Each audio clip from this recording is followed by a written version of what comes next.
a long, long time ago, when people wanted water, they couldn't just turn on the faucet or go grab a glass of water. What did they have to do?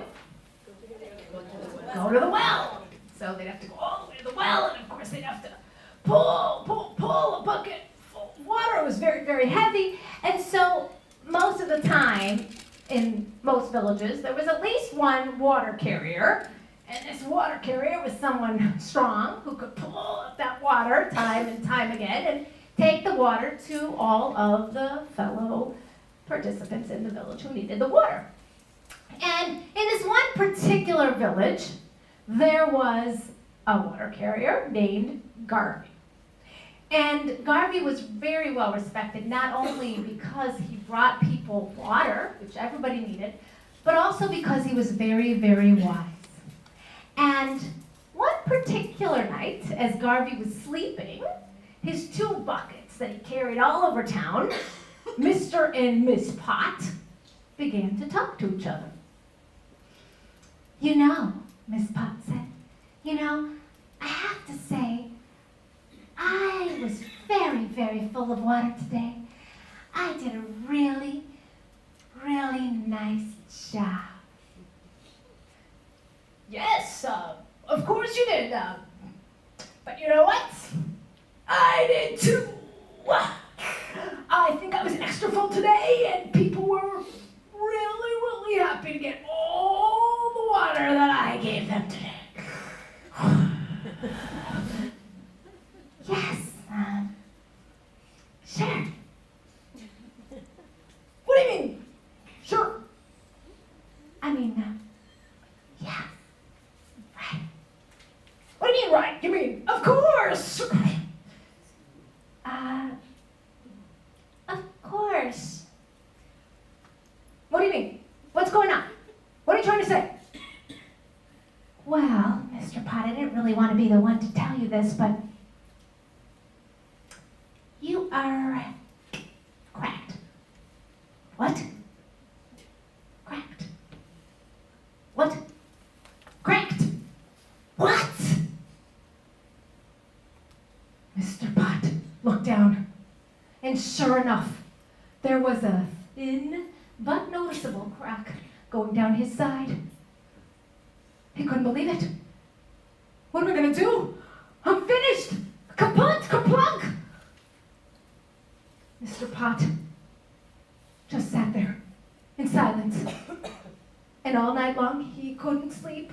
No, he just sobbed quietly.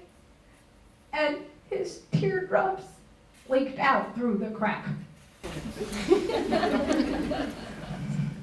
The next morning, Garvey picked up his two buckets and he went to the well to go fill them up. And he filled them up, and poor Garvey was shaking and was shivering. He didn't know what to do. He knew he should tell him, but he really didn't want to. And Garvey was working so hard carrying these two buckets full of water.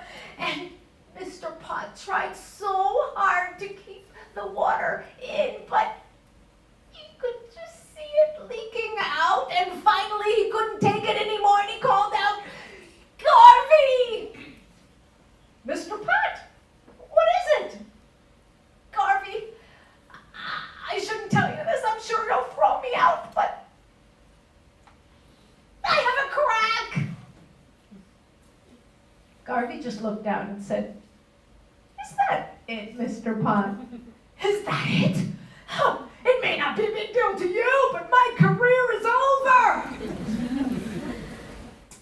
"Mr. Pot, I'll tell you what. As we walk down the path, take a look. Just take a look." Mr. Pot really didn't want to look, but as Garvey went down the path, he took a look, and he could see that water leaking out and leaking out and leaking out, and finally he couldn't take it anymore. He said, "Garvey, I can't do this. What's the point? Soon I'm gonna be half full. Why should you do all this extra work?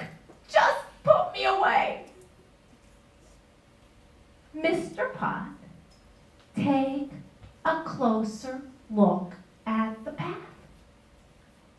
Well, Mr. Pot looked again as Garvey continued to walk. And that's when he saw it. He looked in front of him. He looked behind him.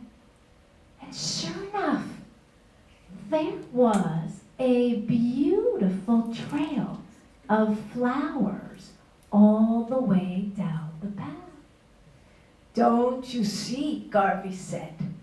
Every day when I walk down the path, I look at these beautiful flowers, and I think if it wasn't for Mr. Pot and his crack, I wouldn't have this beautiful path to look at every single day. And the entire village feels the same way. When Miss Pot heard this, she tried very hard not to check because maybe she too might have a crack. And that night, all of the Pots honored Mr. Pot for being the only Pot kind enough to make the path so beautifully filled of flowers every single time that they were carried home. They could take a look and appreciate him and the world. Thank you so much.